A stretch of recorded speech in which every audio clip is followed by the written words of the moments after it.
Now, I know I may just be a person on the internet, meaning my opinion means even less than usual, but lately I've seen many people playing and praising Horizon Zero Dawn. Now, this honestly came out of nowhere. I haven't seen anything about this game since the beginning of 2017, when it originally released. It's pretty obvious, however, that it stemmed from the announcement of a second game in the series, Horizon Forbidden West. But since I'm a genius on the internet, I want to share my thoughts on the game. What do you get when you cross a cynical YouTuber with a decent game that he thinks is praised a little too much? I'll tell you what you get! Call the police! Get what you fucking deserve!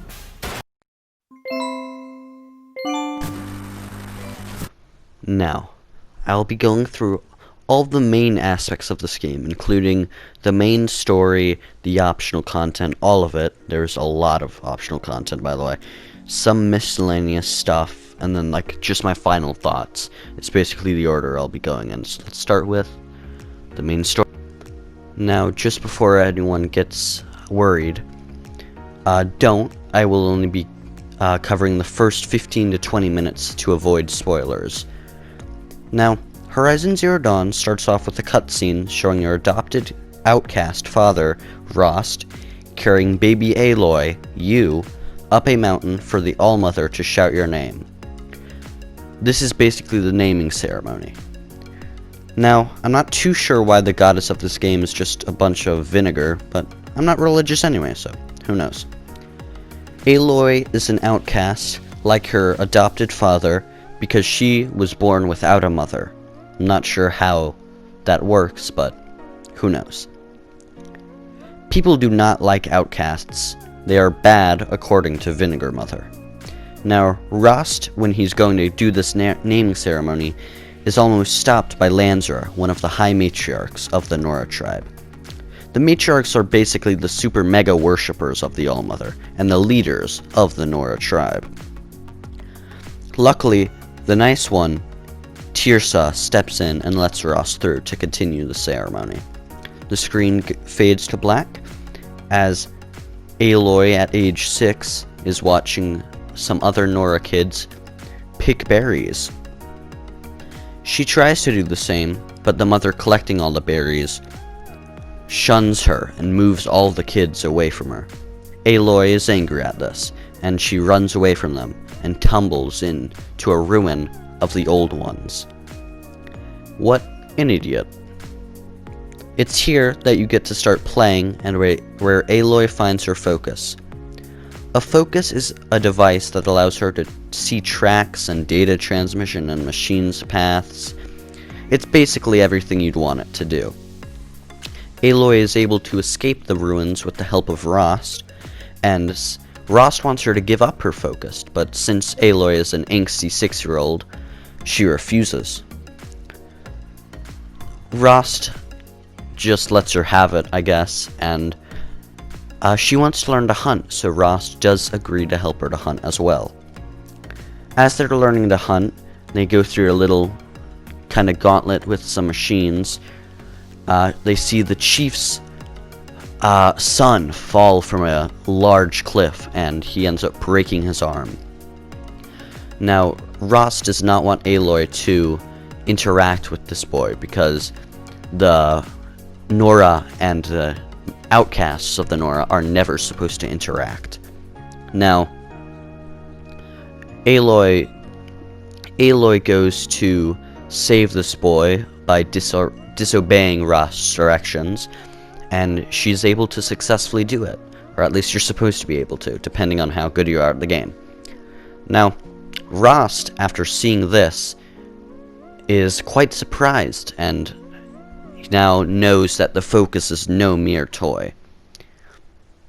An epic training montage happens with quite good music, actually, and a 13-year time skip occurs, which is quite a large amount of time in my opinion, at least for a game. When we return to being able to play, Aloy is going out to look for Rost. It is the day before the Proving, an ultimate trial that any person of any tribe, including outcasts, that if you pass, you can become a real Nora. But if you get number 1, if you beat everyone else, you get a boon from the High Matriarchs themselves. Before this, of course, she does have to find Rost. She does, obviously, and is told to go by Tripcaster and meet Rost at the wall. She goes to her usual merchant, who is not supposed to sell to outcasts, but he does anyway, because it's good business. And after retrieving this Tripcaster, Aloy goes to the wall and waits until night. Rost tells her that together, or rather not together, her alone must go and defeat a Sawtooth, a very powerful machine that can practically destroy an entire Nora town in a matter of minutes. Rost stays out of this fight, as this is Aloy's final test before the proving. Oh, and because he's a dick. She barely bests the beasts, but after she does, she's finally ready for what comes next. Or so she thinks.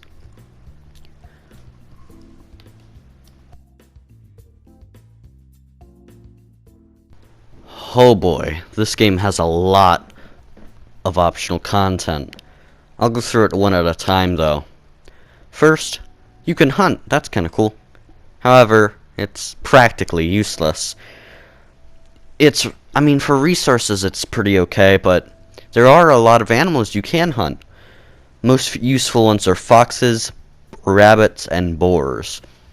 And I might have just killed Pumbaa there. Uh-oh, I guess Hakuna Matata's going solo. You can harvest their bones and meat once you have killed the animals, however. Although it's only useful for, as I stated before, upgrading your ammo size and inventory space. Bandit camps are what you see on screen right now, me trying to go through, / running from. The reason I'm running from them is because they're so difficult. I have to take out about 25 enemies, each one taking about 2 or 3 arrows each, and if I die, I get to start all over again. That's BS, and you know it. And yes, you may be thinking you're just bad at the game, and while that may be true, it's also way too difficult, and I'm playing on normal mode. The only way to beat it is to sneak, and sneaking sucks. You'll always end up being caught anyway. Okay, next. Side quests. Now, in any game, it's mandatory to have at least one fetch quest. But I hate fetch quests, usually. Especially if they really don't give you much. Now, a few of the side quests are super long, like where you have to track down the guy who killed this other guy's sister. And then the rewards for most side quests are terrible, or main quests, honestly. They just give you resources that are kind of hard to get, and outfits. Outfits are kind of little cool things that can help you with different types of builds, like having better stealth ability and being able to take and dish out more damage. Next up, tall necks. The name is pretty self-explanatory. Climb a giant giraffe robot and stab it in the head. Tall necks are huge machines that scan everything around them and basically feeds the info to the surrounding area of machines. It's all parkour to climb up, and then you override it to get information on the locations of machine sites, towns, and collectibles. The rappel down is pretty fun, though. Speaking of collectibles, there are a decent amount that do nothing. Like, I suppose boasting rights are okay, but there's not even a trophy for collecting them all. Come on, these people are virtual. I don't know them anything. I guess you can sell the collectibles for metal shards, but you already get a bunch of those for beating all the machines to death. And I guess they're kind of cool to look at and read the 2 or 3 sentences of story written for each of them. That's all they really offer, though, which is disappointing. Moving on to hunting grounds. These are small camps that you can choose 3 challenges to choose from. They range from kill enemies a certain way, get from point A to point B, and overall semi-simple to what the fuck is this type tasks. You earn different suns by beating these in a certain time frame, which will help you unlock rewards at the Hunter's Lodge way later in the game. Oh boy, cauldrons! Pretty cool Zelda-like dungeons that you can explore and pick up medicinal plants, and prepare for the absolute hell that will soon arrive. The issue with cauldrons is the leveling with the boss. Once you're done looting through and fighting the few enemies in the main cauldron, you have to fight to a boss that's usually way higher level than the actual cauldron. For example, I was level 25 going into a level 20 cauldrons, and I had to fight a level 35 Thunderjaw? What kind of watch your heart bull is this? For a combat-focused game, it sure doesn't do some of it well, and if you reload the game, you've got to go through the whole cauldron all over again. Once you slay the nearly impossible metal giant that guards your exit, you can upgrade your spear to help you override more useful types of machines and the like. However, overriding is really only useful after you've completed at least 1 or 2 cauldrons. Let's go ahead and talk about overriding, shall we? A little bit after the proving, a corruptor breaks down the gates at the main town of the Nora tribe, Mother's Gate. Aloy should kill it unless you suck, and she does. She steals the corrupting part of the machine and attaches it to her spear. She's now able to make certain machines join her side. Some she's able to ride like Striders, and others she can have fight for her, such as Watchers and Longlegs. Now, overriding isn't a useful thing in combat, but if you ever want to screw around, it's pretty awesome to override a group of giant machines and watch them all fight each other to the machine death. See you in Mechanical Valhalla, old friend.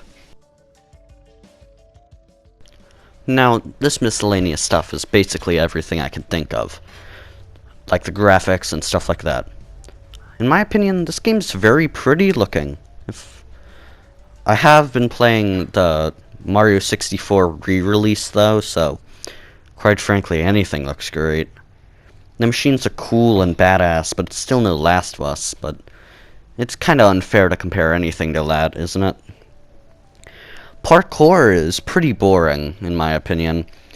It's pretty limited, and like most open-world games of Horizon's type, like Ghost of Tsushima and some Assassin's Creeds, it forces you to go to certain places, but still doesn't let you explore it. A big disappointment is you can bypass a lot of stuff by, you probably didn't guess it, spam jumping. But alas, very meh parkour and spam jumping, it's always boring when you just beat something using that. I couldn't find many glitches that made the game completely unplayable, but some did get pesky at points, unfortunately. Combat, I hate the combat system in this game.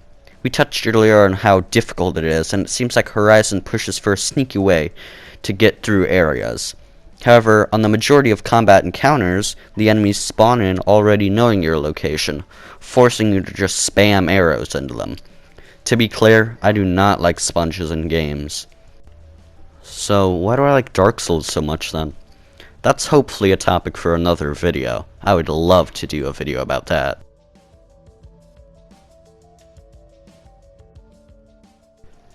So, my final thoughts. All in all, Horizon Zero Dawn is an incredibly, surprisingly average game, in my opinion.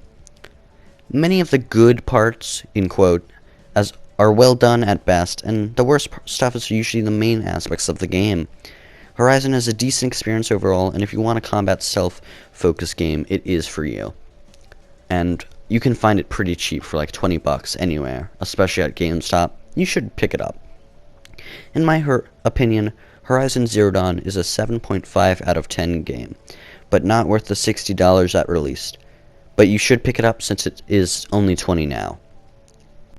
Hey everyone, I'd like to thank you all for watching the video till the end. Sorry for being gone so long, or at least hyping this up a bunch and then kinda disappearing. I've been failing algebra, which I did mention in my updates video, since algebra sucks.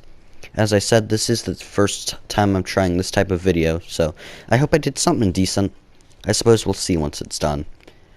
Please leave your suggestions on what I could have done better and what you liked in the comments. Remember to like and subscribe if you enjoyed, and I'll go ahead and see you all in the next video. Bye bye guys. Thanks for watching.